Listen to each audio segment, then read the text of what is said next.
What if I told you Prince Harry begged King Charles to mortgage Buckingham Palace just to pay off a jaw-dropping £100 million debt? In a move that's left royal insiders speechless and the nation in disbelief, Prince Harry allegedly sent a private letter to his father, King Charles, pleading for Buckingham Palace, the heart of the monarchy, to be used as collateral to rescue the crumbling Sussex empire from financial ruin.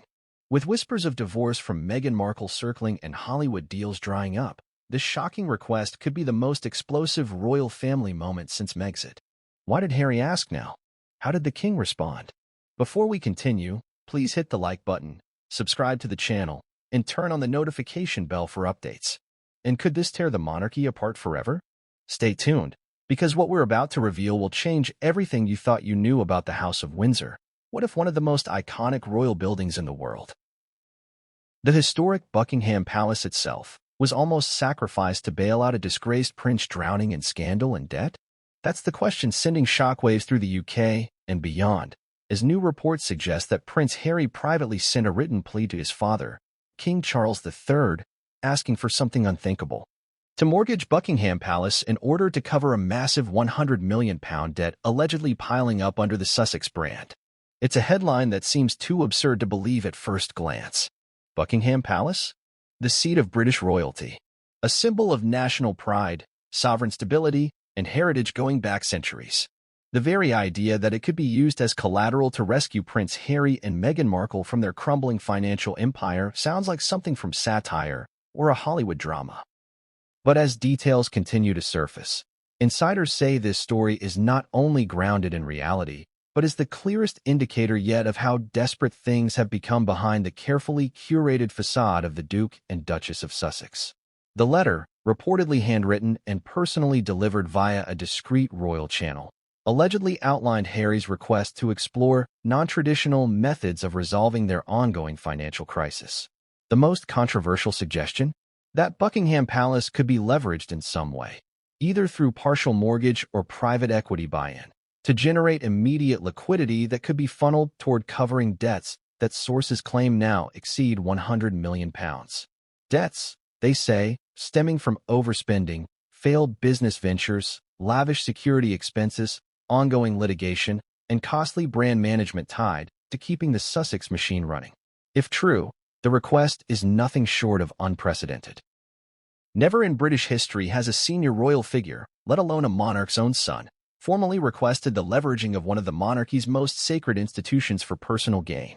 And if the motivation behind the letter is as reported, a looming divorce between Prince Harry and Meghan Markle, then this moment marks not just a financial emergency, but a full-scale collapse of the Sussex union from within.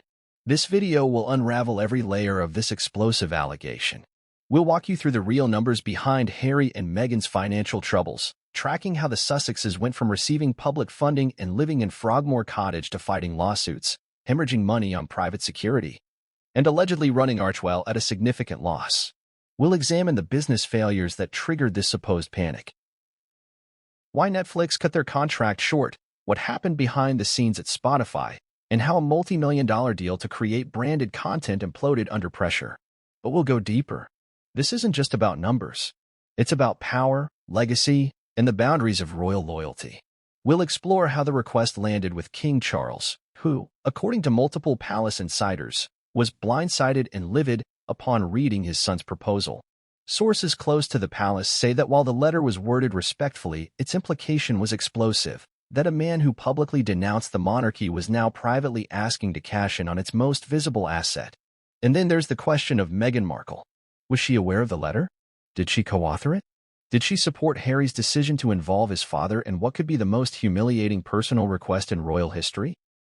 Some royal watchers believe the letter may have been Harry's last-ditch effort to buy time before their alleged divorce becomes public knowledge. Others suggest Meghan may have encouraged the move in the hope of salvaging their brand's credibility and perhaps to secure a golden parachute before negotiations get ugly. You'll hear both perspectives, and more. We'll also speak with legal analysts who'll explain what it would take, if it were even possible, to mortgage Buckingham Palace. Spoiler alert, it's not as simple as taking out a loan. The palace isn't just a property, it's part of the Crown Estate, a legal and historical entity governed by centuries-old statutes and public oversight. So even if Charles wanted to, he couldn't sell or mortgage the palace in the traditional sense. But that hasn't stopped speculation that Harry's team may have been advised to suggest alternative methods, such as private leasing rights, long-term tourism contracts, or even private events hosting agreements, all designed to inject quick capital into the Sussex brand. Meanwhile, public reaction to the rumor has been nothing short of furious. Many Brits see Buckingham Palace as untouchable. They see the request as an outrageous abuse of royal privilege, proof that Harry has lost touch with the country he once served. Social media has exploded with commentary, hashtags like #SaveBuckingham trending globally. Politicians are already weighing in, with some calling for stricter rules on how royal property can be discussed, even in private. And yet, others argue the situation is more complicated. Some see Harry's request, if confirmed, as a cry for help, a reflection of a man isolated from both his family and the financial system he was born into, left floundering in a world he wasn't prepared for. Critics and sympathizers alike are asking, what led him here? What forces, emotional, financial, psychological, drove a prince to write such a letter? Throughout this video, we'll follow that journey step by step. From the early years of the Sussex exit, when optimism about independence was high, to the slow unraveling of deals, partnerships, and public support. We'll speak with royal insiders, branding experts, financial analysts, and cultural commentators to paint a full picture of what may be the greatest financial fall from grace in modern royal history. And we won't ignore the timing. This letter, insiders say, was sent mere weeks before Harry began consulting divorce attorneys in secret. They claim he feared that once proceedings began, Meghan's legal team would expose the full extent of their financial liabilities, leaving him not just embarrassed, but potentially vulnerable to debt lawsuits and loss of remaining assets. By reaching out to Charles before the public unraveling began, he may have been trying to secure a financial lifeline while he still had leverage as Meghan's husband. It's a devastating narrative, but it may be truer than most people realize. So buckle in. Over the next chapters, we'll bring you exclusive details and deep analysis of this astonishing development. Was the letter real? Could the request even be legal? And if it was sent, what does it reveal about the state of Prince Harry's life, his marriage, his finances, and his relationship with the father he once denounced? From the emotional appeal inside the letter to the cold financial data behind the Sussex downfall, we're leaving no stone unturned.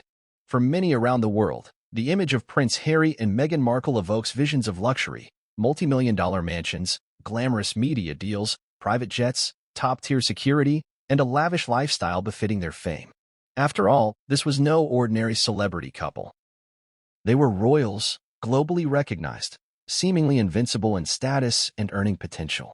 But beneath the shimmering surface, a different reality appears to have been building for years, one of staggering financial mismanagement, unmet expectations, and an ever-deepening debt crisis that reportedly now totals over £100 million. To understand the desperation behind the alleged letter Prince Harry sent to King Charles, we must first understand the nature and scale of the debt that would drive a royal to suggest mortgaging the palace. This isn't just about bad spending habits, it's about a crumbling financial foundation that was never as solid as it appeared. The seeds of the financial downfall were sown at the very beginning of the Sussexes' independence. When Harry and Meghan announced in January 2020 that they were stepping back from their royal duties, a move that would soon be dubbed Megxit, they made a bold promise to become financially independent. The world waited to see how this would take shape. What followed was a series of ambitious, headline-making partnerships and ventures that were intended to not just sustain the Sussexes, but turn them into a global power brand. The couple quickly signed massive deals, reportedly $100 million with Netflix, another $25 million with Spotify, along with publishing contracts, speaking engagements, and the launch of their nonprofit, Archewell. At the time, it appeared that Harry and Meghan were poised to transform themselves from working royals into modern media moguls. But many of these deals did not unfold as planned. Let's start with the Netflix partnership. The deal, originally touted as a game-changer for the streaming giant and the couple alike, was expected to deliver a suite of impactful documentaries, scripted series, children's content, and feature films. However, only one major documentary, Harry and Meghan, actually materialized. While it drew an initial viewership, critics panned it for its one-sided narrative and lack of substance. Internally, Netflix executives reportedly expressed dissatisfaction, and by early 2024, rumors began swirling that the deal would not be renewed.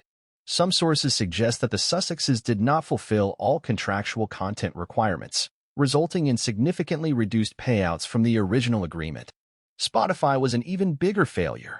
Despite their deal's massive valuation, Meghan produced only a single podcast season, Archetypes, which, while initially successful in downloads, faced backlash over its superficial content and unoriginal structure. Spotify pulled the plug on the partnership in 2023, calling the project not meeting benchmarks.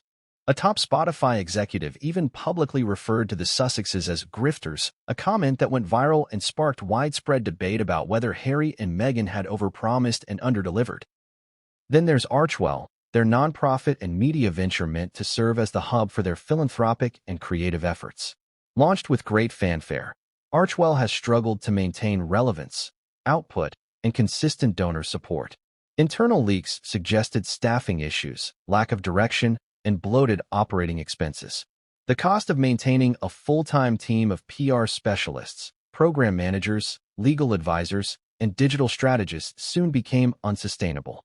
Public tax filings from the foundation's U.S. offices showed alarmingly low charitable disbursements compared to operational costs. In short, Archewell appeared to be consuming more than it was contributing. These failed or underwhelming projects alone accounted for tens of millions in lost revenue potential. But they were just one piece of a much larger and more expensive puzzle. Another major contributor to the Sussexes' financial crisis is real estate.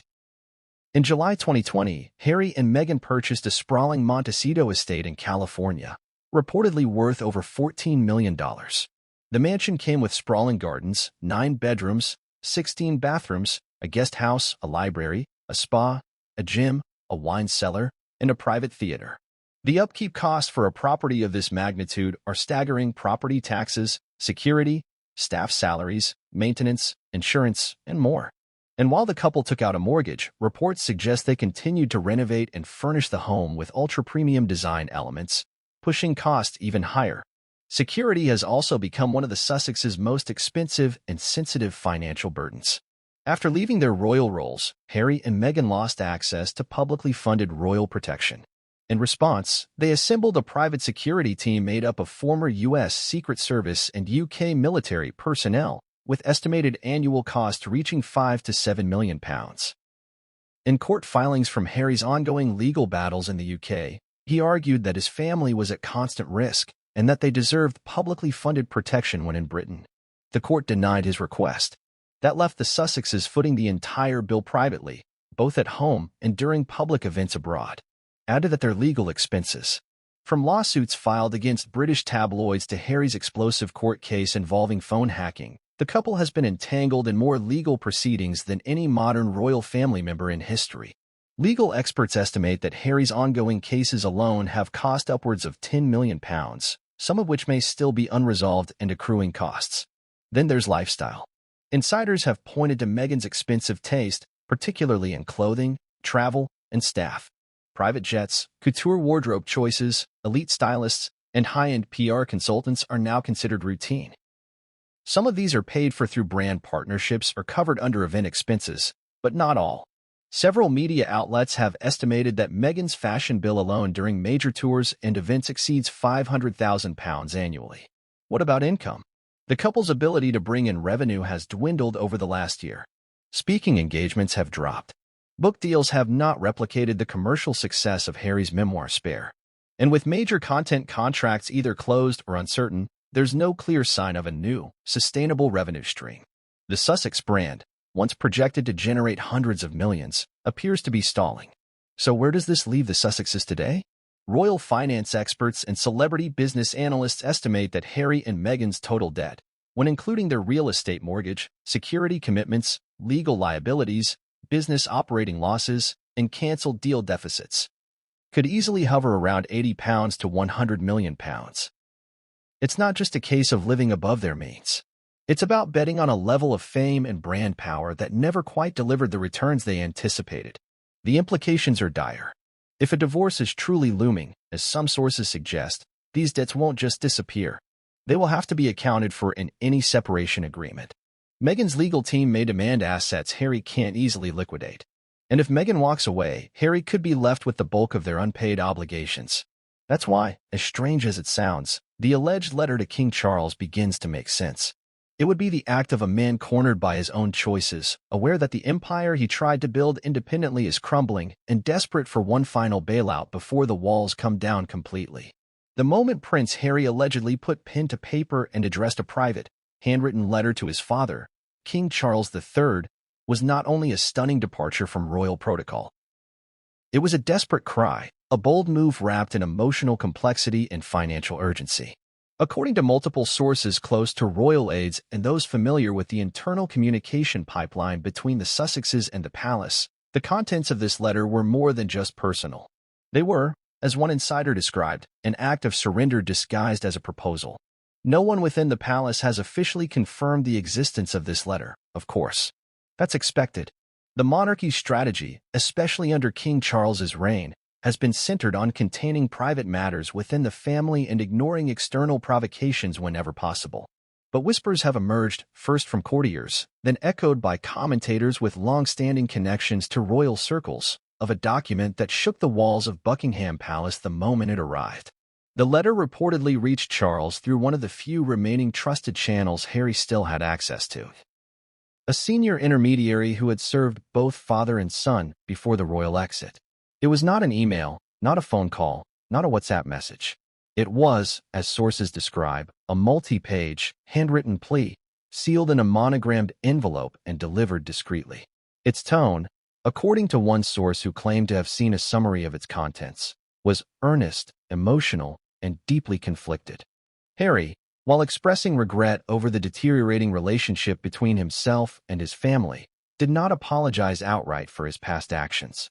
Instead, he emphasized the pressure, the media scrutiny, and the emotional isolation that had driven him and Meghan to seek independence. He acknowledged the criticism but insisted that their intentions had always been honorable, even when things didn't unfold as expected. Then came the core of the message. Harry allegedly detailed the mounting financial pressures he and Meghan were facing, citing deal cancellations, legal fees, property costs, and what he called the unexpected weight of independence.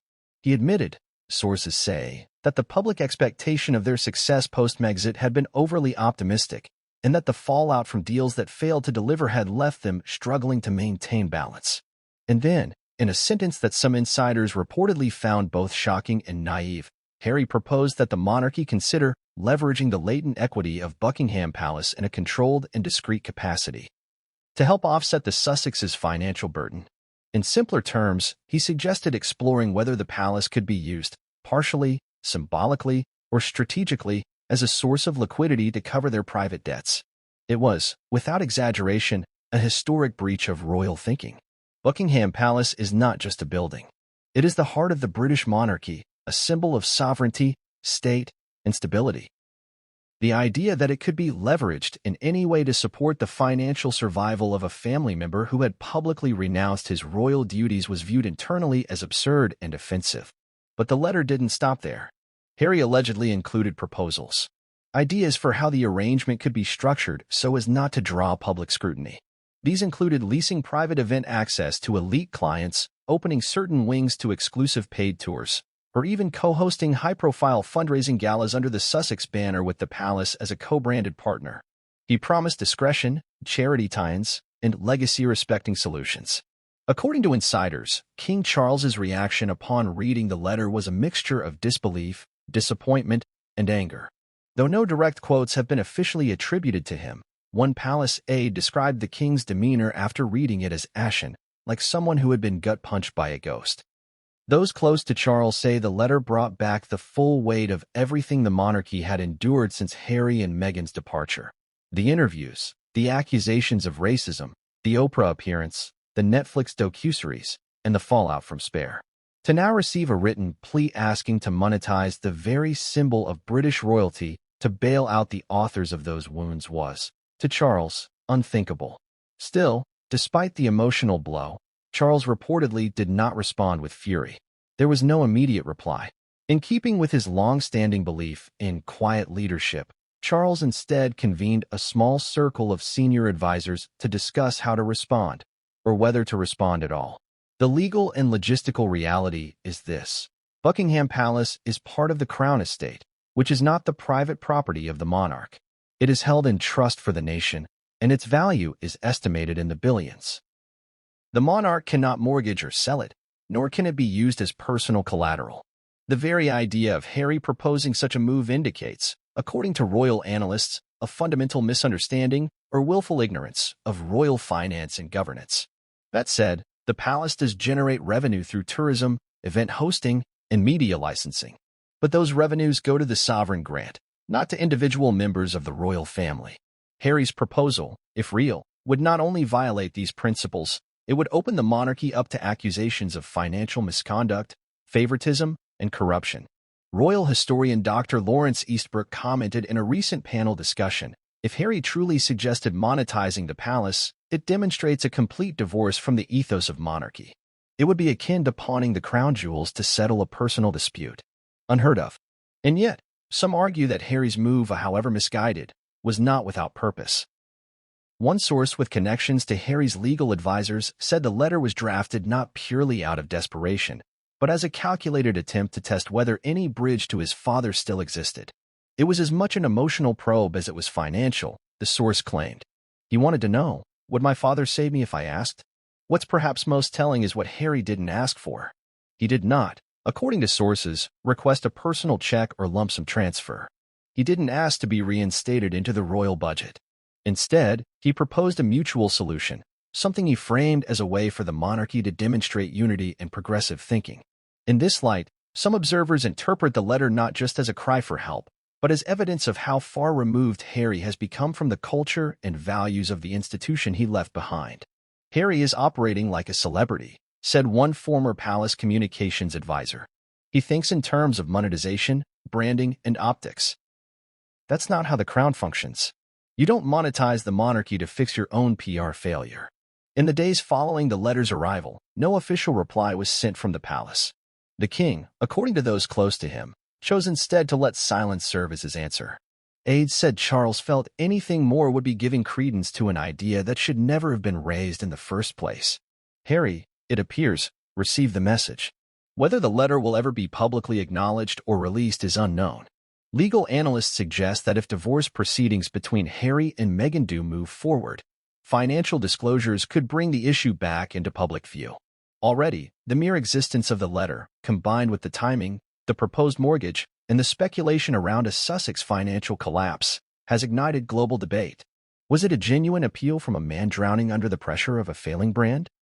Or was it an arrogant assumption that the monarchy he rejected would still come to his rescue? Either way, the letter, real or not, represents a defining moment in the long, painful unraveling of Prince Harry's relationship with his family, his legacy, and perhaps his own sense of place in the world. When Prince Harry allegedly suggested to King Charles that Buckingham Palace be used as a financial instrument to ease the Sussexes' reported £100 million debt crisis, many across the globe were left stunned. Why Buckingham Palace? Of all the royal assets associated with the monarchy, why would Harry target the single, most iconic building in the entire Commonwealth as a possible solution to his personal financial downfall? To understand the rationale, or desperation, behind Harry's decision, we must examine both the symbolism and the structure of Buckingham Palace. It's not just a residence. It's not merely a landmark. Buckingham Palace represents the enduring institution of the British monarchy, history, pageantry, continuity, and sovereign identity all wrapped in one historic building. Mortgaging or financially leveraging it would be like the United States putting the White House up for rent to raise campaign funds. The idea is not just logistically complicated, it's sacrilegious. So why did Harry zero in on Buckingham Palace? The answer lies at the intersection of emotional legacy, legal misunderstanding, and symbolic leverage. On a personal level, Harry has long had a conflicted relationship with the palace. It was the site of his earliest public duties, his military farewell, and the place he returned to after his mother's death. It was the backdrop of thousands of press photos and official ceremonies that, over time, came to feel more like stagecraft than family life. But it was also where, for decades, he saw power, control, and decisions being made. Mostly by his grandmother, Queen Elizabeth II, and later, his father, King Charles. Insiders suggest that for Harry, Buckingham Palace doesn't just represent the firm, it is the firm. It's the beating heart of the establishment that shaped, constrained, and ultimately pushed him away. And in a strange twist of fate, it's also the place he turned to when his financial independence began to implode. One theory is that Harry believed that because Buckingham Palace functions as a visual and symbolic representation of monarchy, it could serve as a viable lifeline. A PR-friendly gesture that would allow King Charles to help his son without writing a check outright. In Harry's mind, he may have viewed it less as mortgaging a sacred institution, and more as utilizing an underleveraged asset for a temporary family solution. He wouldn't be the first royal to think this way. Throughout history, other monarchies have explored or been forced into turning over crown properties for political or economic survival. During the French Revolution, Versailles was stripped. The Russian Romanovs had palaces seized and repurposed. In modern Spain, royal properties have been partially opened to the public in exchange for funding. In each case, it wasn't about survival of an individual, it was about the institution weathering collapse. But Harry's request was different. It wasn't about national stability or monarchical survival. It was about one man's personal financial reckoning. That's where the logic began to break down. Legally speaking, Buckingham Palace cannot be sold, mortgaged, or used as loan collateral. It is part of the Crown Estate, a trust owned by the reigning monarch only in right of the Crown, not in a personal capacity. The Crown Estate includes more than £15 billion in assets, lands, buildings, and holdings that belong to the reigning monarch for the duration of their reign, and then pass automatically to their successor. The monarch cannot profit personally from selling them, nor can they risk them for personal reasons. So while the idea of mortgaging Buckingham Palace may sound plausible to someone unfamiliar with its legal constraints, to royal experts and constitutional lawyers, the proposal is laughably implausible. But there is a loophole that might explain why Harry raised it. In recent years, especially under King Charles's leadership, the monarchy has increasingly sought to modernize its financial operations. Portions of the palace are open to the public each summer, generating millions in tourism revenue. Parts of the royal art collection are used in exhibitions to raise funds for conservation. The royal gardens have hosted ticketed charity galas and exclusive fundraisers. These incremental monetizations, entirely legal and sanctioned, may have given Harry the impression that strategic leverage was possible. Perhaps he believed that an expanded version of these public-facing efforts could be repurposed for a private cause, his cause. Insiders speculate that Harry's proposal may have involved the idea of renting exclusive access to certain areas of the palace for high-profile, discreet, private functions, weddings, galas, or elite business retreats. Branded under the Archwell umbrella, the idea was to raise funds under the guise of philanthropy or cultural outreach, with a quiet understanding that a significant portion of those funds would flow back into the Sussex Fund. But even that softer idea would have crossed a line. Royal traditions dictate that public venues belonging to the Crown Estate cannot be privately branded or co-owned in any way that benefits individuals, especially those no longer officially attached to the working royal family. If Harry's letter indeed proposed co-branding or private Sussex-affiliated use of Buckingham Palace for fundraising purposes, that alone would have triggered an instant no from advisors to the king. Another factor may have been symbolic clout. Harry may have believed that using Buckingham Palace, just the name, the location, the brand, would provide credibility to the Sussex name in a moment of crisis. After being labeled grifters and unreliable content creators by Spotify and other critics, the Sussex's global image has taken significant hits. What better way to remind the world of their roots, legitimacy, and connection to heritage than by staging a comeback event in the grandest venue of all? This is what some branding experts have called symbolic equity. The idea that just being associated with a legacy brand, like the British monarchy, can elevate your credibility, increase your perceived value, and regain public trust. For Harry, still smarting from business failures and public ridicule, the palace may have represented a shortcut back to legitimacy. But the gamble, if it was that, backfired. Sources inside the palace say that even the suggestion of using Buckingham for Sussex debt relief was seen as a slap in the face. One aide reportedly said, "This was not just tone-deaf. It was offensive. To suggest that the very seat of British royal history should become a bank for someone who rejected that history. It's unthinkable. And then there's the public. Buckingham Palace belongs to the people of Britain in both law and sentiment. It is where monarchs address the nation during times of war, celebration, and mourning. It's where Queen Elizabeth gave her V-Day wave, where royal weddings and funerals are launched, and where tourists from around the world gather to experience living history.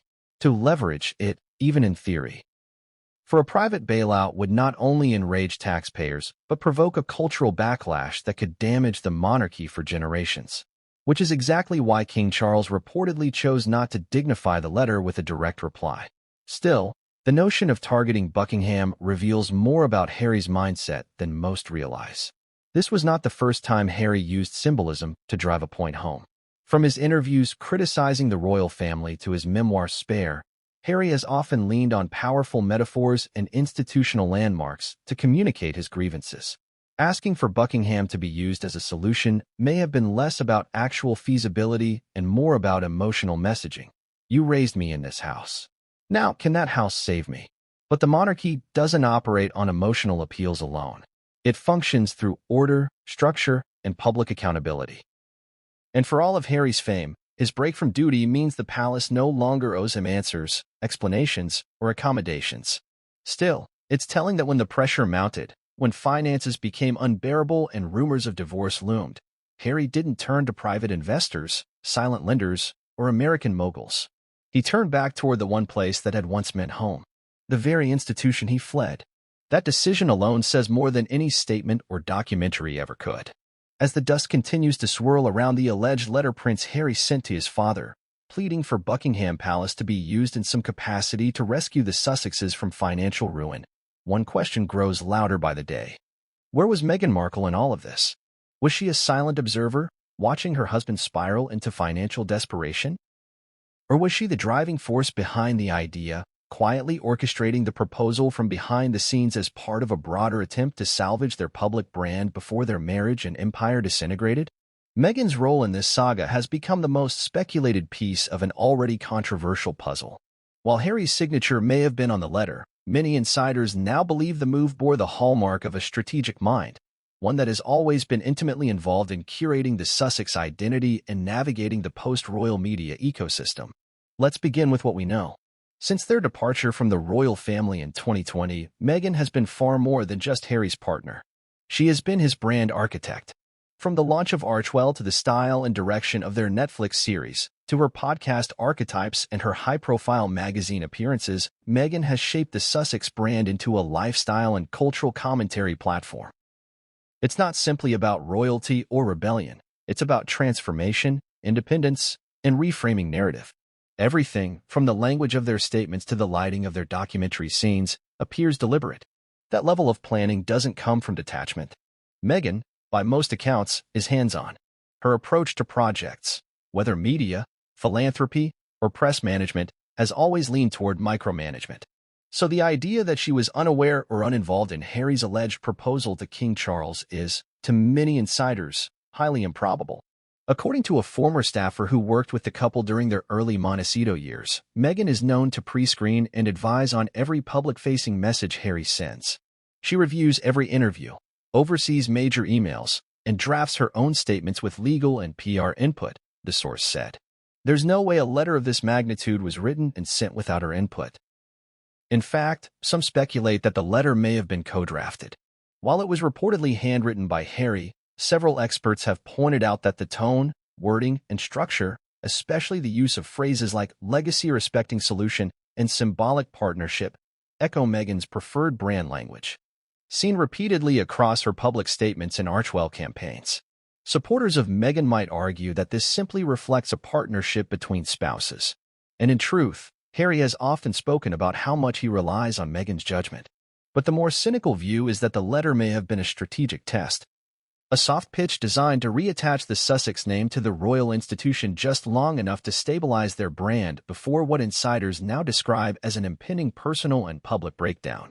Sources close to the Sussex camp have whispered about rising tensions between the couple for over a year.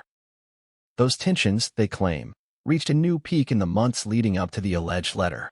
Reports suggest that Meghan had grown increasingly frustrated with the couple's lack of financial returns from their high-profile deals. The fallout with Spotify reportedly embarrassed her, and their stalled Netflix content pipeline left her questioning their team's competence and perhaps even Harry's business judgment.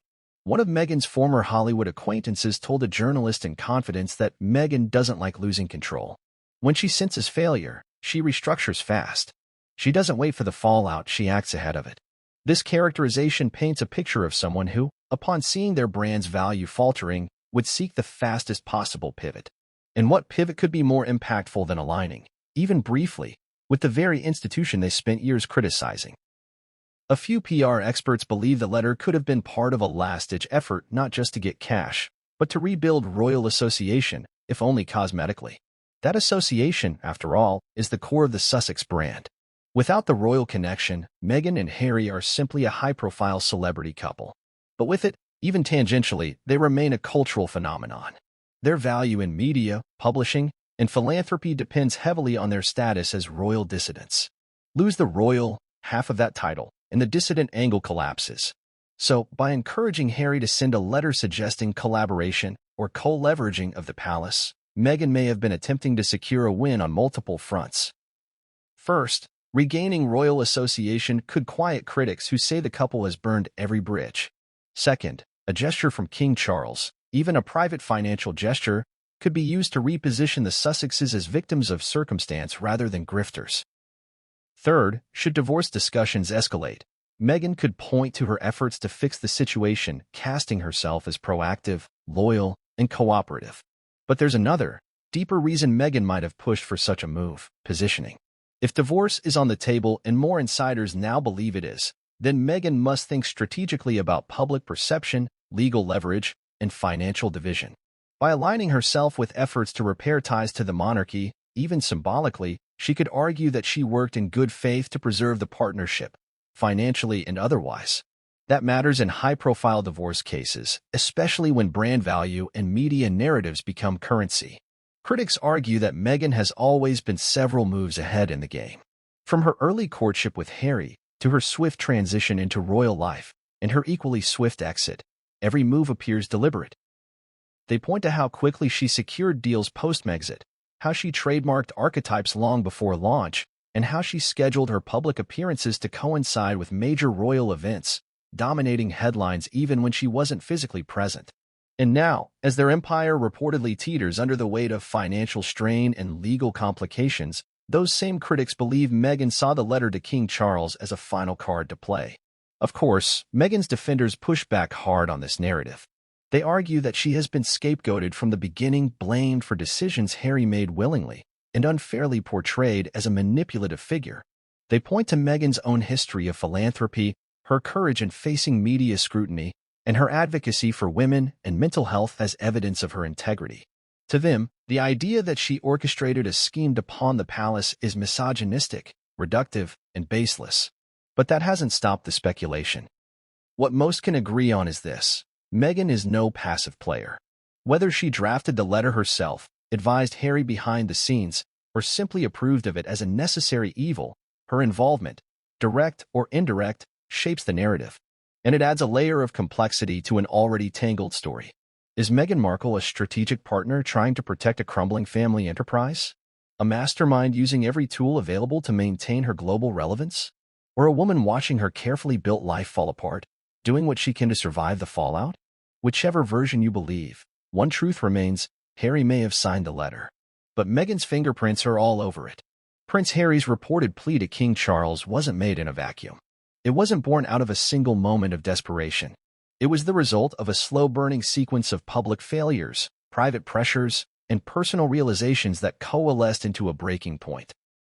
The £100 million debt hanging over the Sussex household didn't appear overnight. It crept in, deal after deal, setback after setback, until the foundation of Harry and Meghan's post-royal life began to buckle beneath them.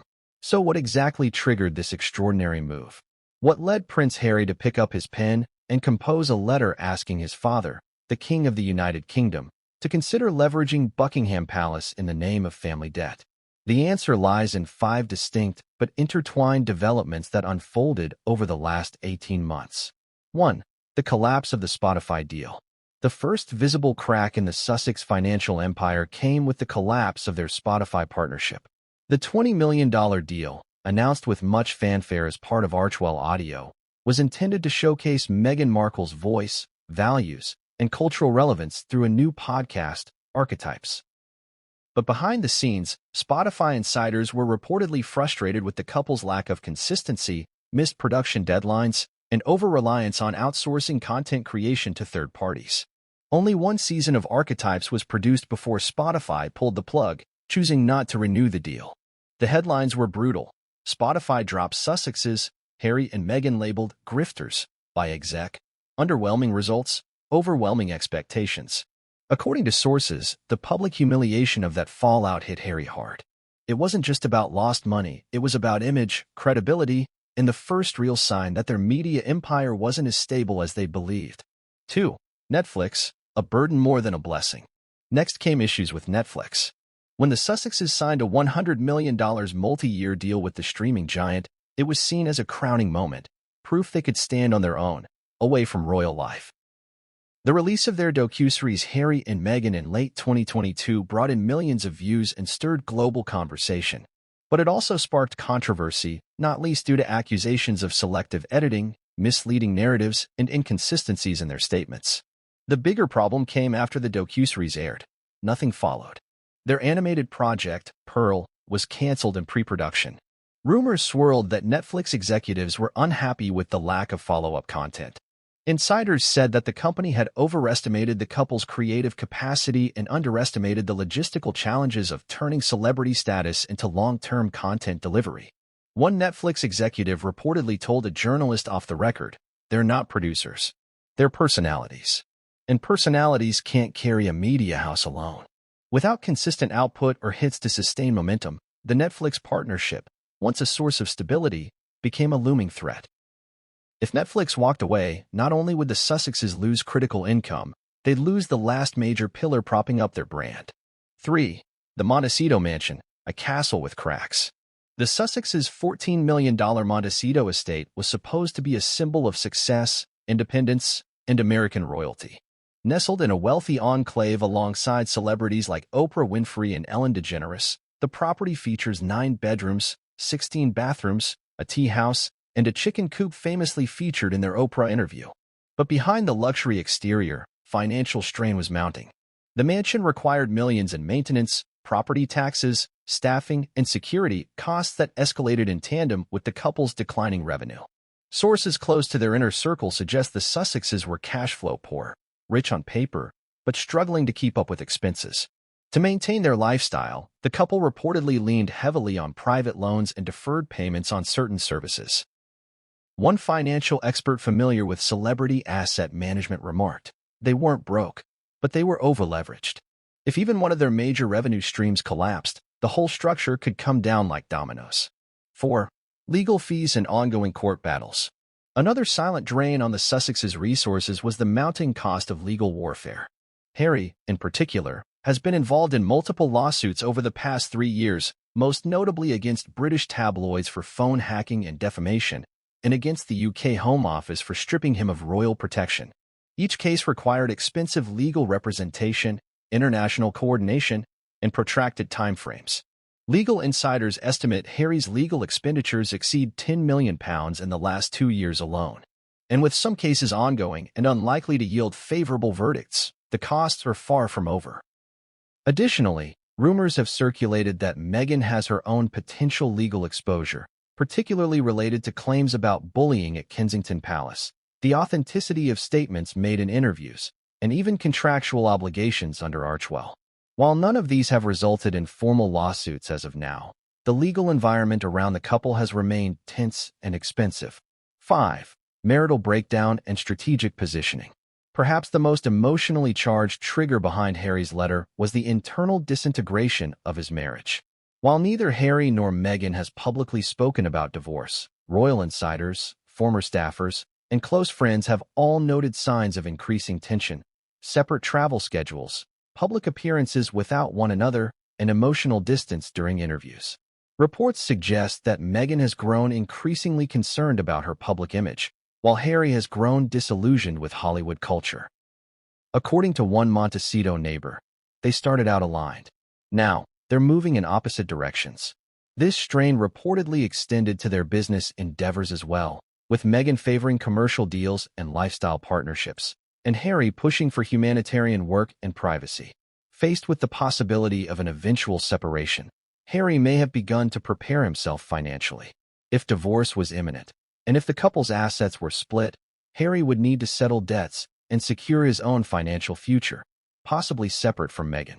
The letter to King Charles, in this context, becomes more than a bailout. It becomes a protective move, a bid to shield himself from total collapse in the event his partnership with Meghan falls apart, both professionally and personally. The final straw, a rejected pitch. According to one royal insider, the final straw that led to Harry's decision to draft the letter was a failed pitch to a group of Middle Eastern investors, brokered through a mutual contact in Los Angeles.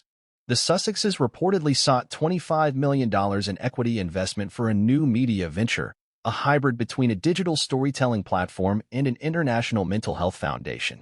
The pitch, according to sources, was initially well received. But after due diligence revealed disappointing traffic statistics for their existing projects, media backlash, and instability in their brand identity, the investors backed out. Meghan was reportedly furious. Harry, devastated. The couple realized, for the first time, that their value in the marketplace had dropped and might never return to previous levels. It was in the wake of that rejection that Harry allegedly turned to the only place he had left to go, the monarchy. Not out of hope, but necessity. The ripple effect. The decision to send the letter, and the fallout from it, set off a chain reaction inside the palace. Advisors began reassessing their media response strategies. King Charles reportedly instructed senior courtiers to prepare for possible leaks. William, according to insiders, was furious, viewing the letter as manipulation. And Princess Anne was reportedly the one who told Charles, "Do not respond. Let him stand on his own." Media commentators began parsing every Sussex move, rereading their statements, watching for signs of unraveling. Financial analysts who once celebrated the couple's autonomy now questioned whether they had ever been truly prepared for the realities of independence. But for Harry, the moment of truth had already passed. He had asked. The king had heard. And Buckingham Palace, silent and stoic, had made its position clear without uttering a single word. For a man trained his entire life to carry the burdens of duty, diplomacy, and discretion, King Charles's role as monarch is a culmination of decades spent mastering the art of silent endurance. But even for a man of his practiced calm, the letter from his youngest son, pleading for Buckingham Palace to be leveraged to cover personal debt, reportedly rattled the king in a way few things have since his ascension to the throne. Though no public statement was ever released and no official documentation has confirmed the exchange, palace insiders paint a portrait of a deeply personal, painful moment for a father already navigating a fractured relationship with a son who once promised to modernize the monarchy, but instead walked away from it. The letter, according to sources familiar with its contents, arrived at Clarence House through secure channels. It was written by hand, delivered in a sealed envelope, and marked private. Staff who intercepted the correspondence say it bore an unmistakable sense of urgency. One aide said, "There was no ceremony. No warm greeting. It went straight to the ask." It read like someone cornered. Upon reading it, King Charles reportedly sat in silence for nearly half an hour. The senior courtiers present during the exchange describe a man stunned, not just by the boldness of the request, but by the symbolism embedded in it. To ask a reigning monarch to leverage Buckingham Palace for personal debt, even from a son, is unprecedented. Never in modern royal history has a member of the House of Windsor sought to use the monarchy's most iconic building as a financial asset for personal gain. It wasn't just legally complicated, it was emotionally devastating. Sources say Charles read the letter 3 times. The first time as a father, bewildered by the plea. The second time as a monarch, parsing the implications. The third time, quietly, as a man reconciling the unspoken message between the lines. "I have no one else to ask." Charles has always had a complicated relationship with Harry. Of his 2 sons, William was the dutiful heir, aligned with tradition, responsibility, and the expectations of royalty. Harry was the emotional one, more reactive, more instinctual, more rebellious. Charles loved both, but struggled more with the latter. Since Megxit, those difficulties had only magnified. The televised interviews, the memoir, the veiled, and sometimes direct, criticisms of Camilla. The palace had grown used to treating Harry as a public relations hazard, not a familial priority. But the letter made one thing clear. Harry was no longer throwing stones from the sidelines. He was waving a white flag. The emotional tone, some said desperation, shook Charles more than the monetary ask. For all his composure in public, the king is a man who still feels his failings as a parent deeply. Yet he did not respond. That silence was not accidental. It was strategic. It was institutional. And it was deeply personal. One senior royal source explained, had Charles replied, had he even acknowledged the letter, it would have set a precedent. It would have opened the door to further negotiations, further expectations, further demands. And worse, it would have signaled to the rest of the institution that the monarchy is willing to bail out private messes at the cost of its constitutional sanctity. But privately, the decision weighed heavily. Charles reportedly confided in Queen Camilla during a private weekend at Balmoral, just days after receiving the letter. Over dinner, he read parts of it aloud, his voice subdued. According to someone who overheard the exchange, Charles muttered, "He's not asking for help. He's testing how far I'll go to prove I still see him as family." Camilla, ever the pragmatist, was said to be unmoved. "And what will you prove by answering?" She reportedly asked. That he can use the monarchy as a cash machine when Hollywood stops calling? That sentiment was echoed by the king's private secretary, who urged him to let silence be the response. "You cannot dignify an undignified request," the secretary is reported to have advised. Still, Charles wrestled with the emotional implications. After all, it wasn't just about Buckingham Palace. It was about Harry's deteriorating state. The contents of the letter made veiled references to overwhelming pressure, sleepless nights, concern for the children's future, and an urgent need to secure what matters before it unravels. For a man trained to read between the lines, Charles saw it for what it was, a prelude to personal collapse. Several royal advisers have since speculated that the king considered reaching out privately, perhaps not to discuss the letter, but simply to offer a moment of fatherly concern. But the risks were too great. Any such contact could be leaked, spun, or interpreted as financial consent.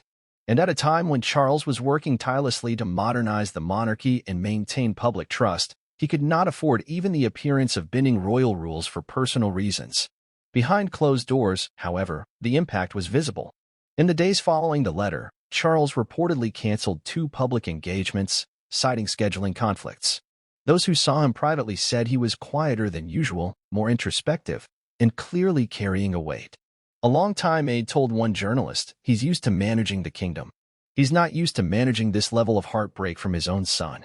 The letter also reignited a private debate among senior royals about how to handle the Harry question. Princess and was reportedly the most direct. You can't help someone who keeps stepping on the same rake. Let him clean up his own mess. Prince William, predictably, was livid. He viewed the request not just as entitled, but as a manipulation tactic, another example of Harry trying to twist familial love into political or financial leverage. Charles, caught between the cold pragmatism of leadership and the ache of fatherhood, did the only thing he believed would preserve both. He chose silence. But silence, in the royal family, is never empty. It is a message. It is a decision. And it carries its own power. Since the letter, relations between Charles and Harry have remained frozen. There have been no confirmed conversations, no formal invitations, and no private visits. Christmas and Easter passed with only surface-level greetings exchanged through intermediaries. Even Archie and Lilibet's birthdays came and went with no confirmed royal interactions. Some palace insiders believe the letter changed something permanent. It was a boundary line, one senior courtier said. Before, there was hope of reconciliation. Now, there's a quiet resignation. The king saw what Harry would ask for, and he saw what that would cost. Publicly, Buckingham Palace has maintained its usual silence. No comment has ever been made about the letter. But those close to the throne say it left a scar. Not a political one, a personal one. A reminder that sometimes, the greatest pain in monarchy doesn't come from the crown, but from the ones who used to sit beside it. Once King Charles made the painful decision to remain silent in response to Prince Harry's private letter, the focus shifted quickly and forcefully to the royal advisers. These were not just PR professionals or political strategists, they were the gatekeepers of the monarchy's integrity.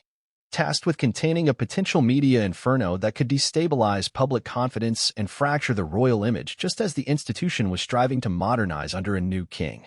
The moment word of Harry's alleged letter even hinted at leaking, Buckingham Palace shifted into high alert.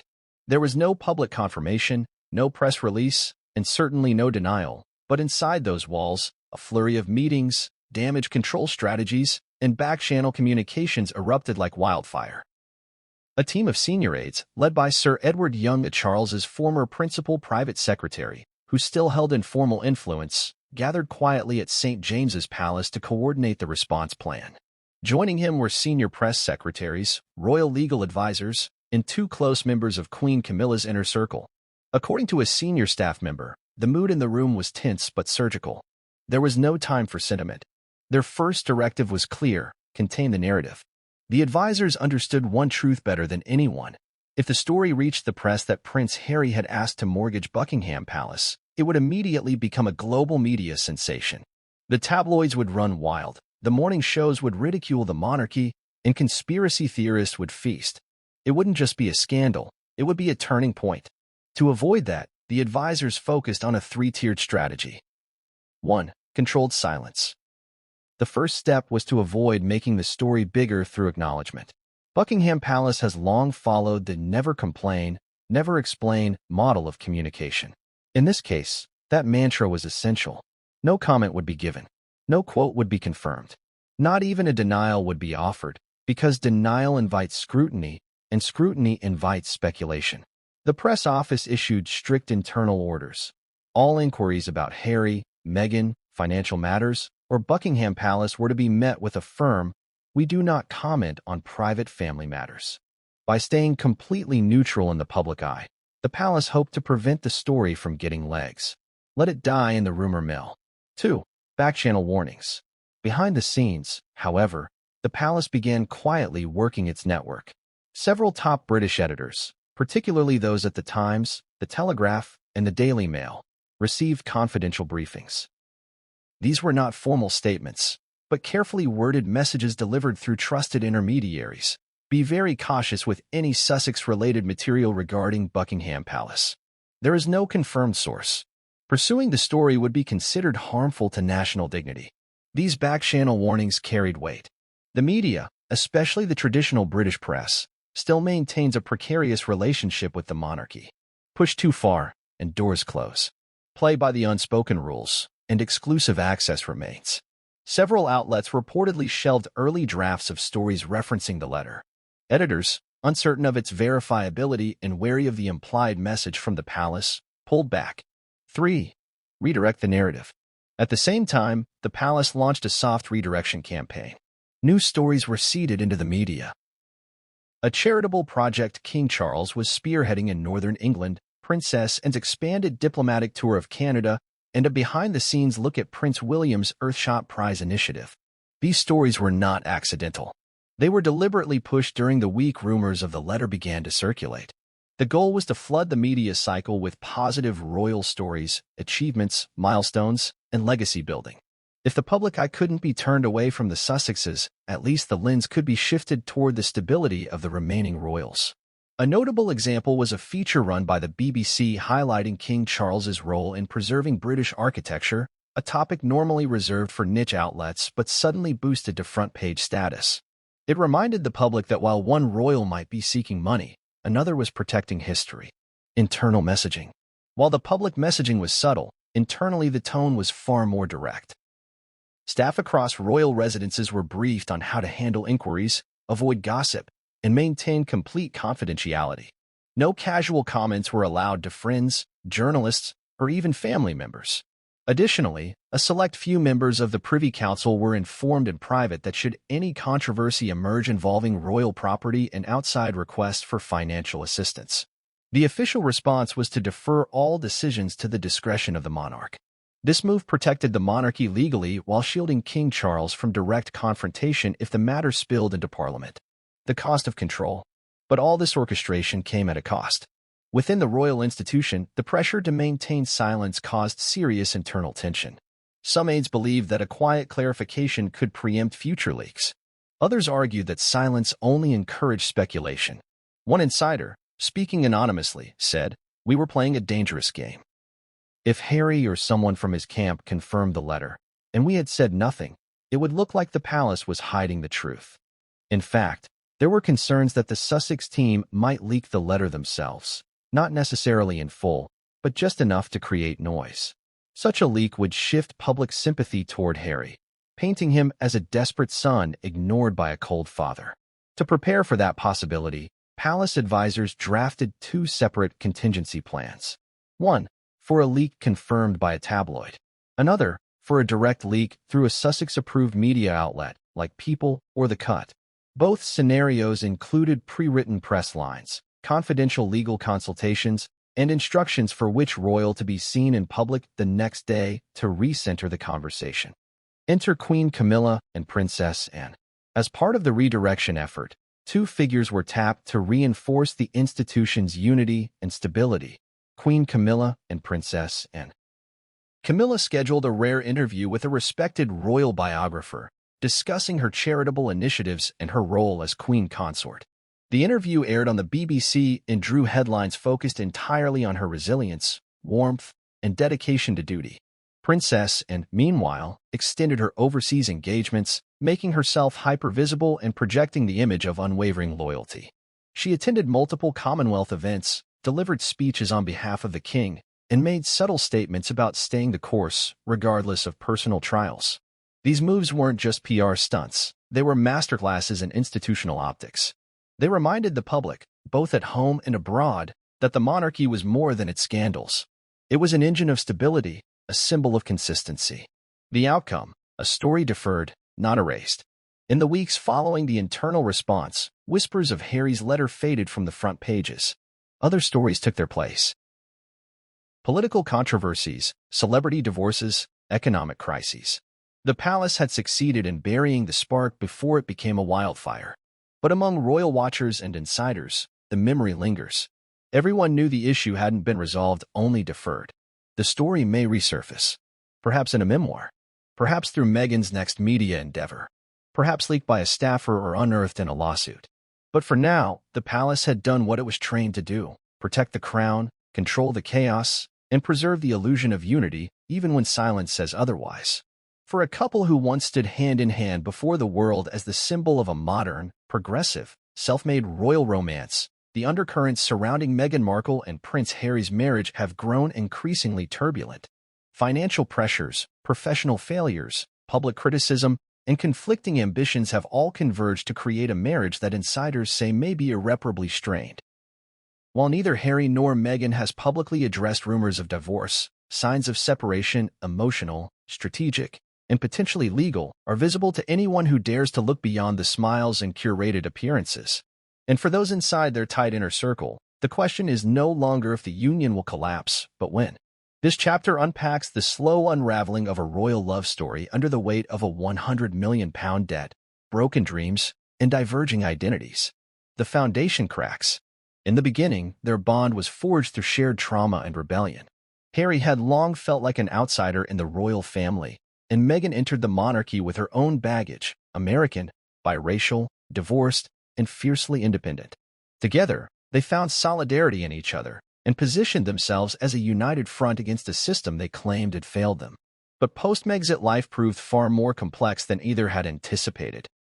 With the palace machinery no longer providing protection, structure, or funding, Harry and Meghan were left to navigate the world not as royals, but as public figures trying to convert celebrity into capital. This transition did not come easily. According to sources close to the couple, financial discussions became a point of contention early on. Meghan, used to the fast-paced world of Hollywood, approached the Sussex brand as a business. Branding deals, content creation, personal styling, social media growth, merchandise. She saw it as a lifestyle empire waiting to be built.